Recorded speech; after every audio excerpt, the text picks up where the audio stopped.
प्रेत।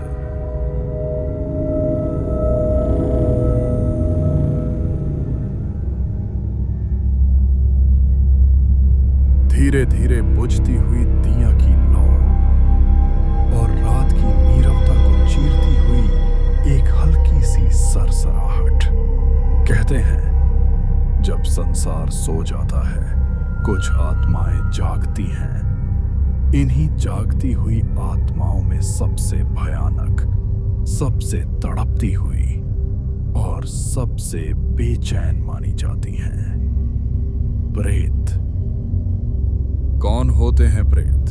प्रेत वे आत्माएं मानी जाती हैं जो अधूरी इच्छाओं, अपूर्ण कर्मों या अत्यधिक लोभ और आसक्ति के कारण अपने शरीर को छोड़ने के बाद भी शांति नहीं पा सकी।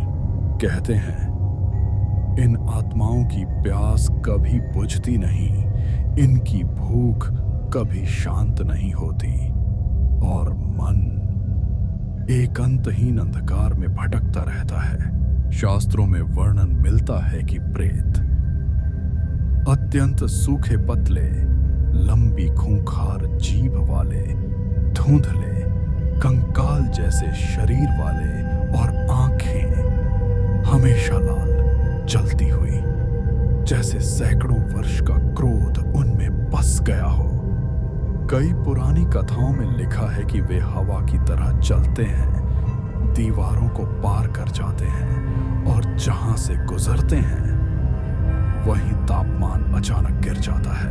गरुड़ पुराण के अनुसार जब मनुष्य अत्यधिक लालच, हिंसा, धोखा या पाप में डूब जाता है तो मृत्यु के बाद उसकी आत्मा प्रेत योनि में भटकती है।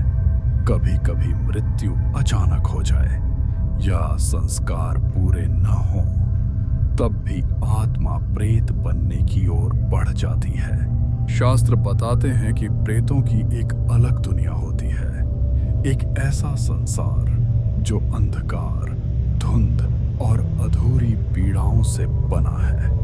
वहां कोई सुबह नहीं होती, वहां सिर्फ प्रतीक्षा होती है, मोक्ष की, उद्धार की या किसी पुण्य के संयोग की जो उन्हें इस यातना से मुक्त कर सके। जब उनकी तड़प बहुत बढ़ जाती है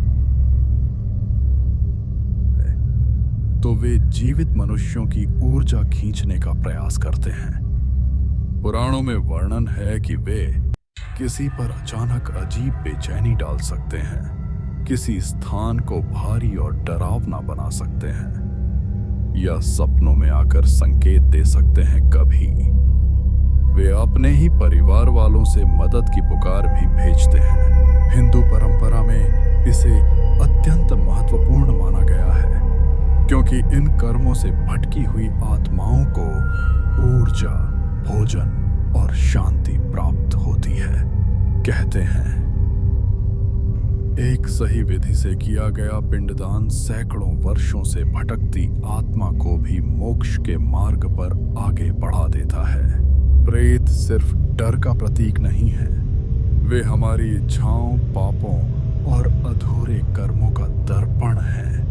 उनकी कहानी हमें याद दिलाती है कि जीवन में किया गया हर कर्म मृत्यु के बाद भी अपना फल देकर ही रहता है और इसलिए रात के सन्नाटे में अगर कभी किसी आहट से मन कांप जाए तो याद रखना कहीं कोई आत्मा आज भी अपने अधूरे सफर को पूरा करने की कोशिश कर रही है।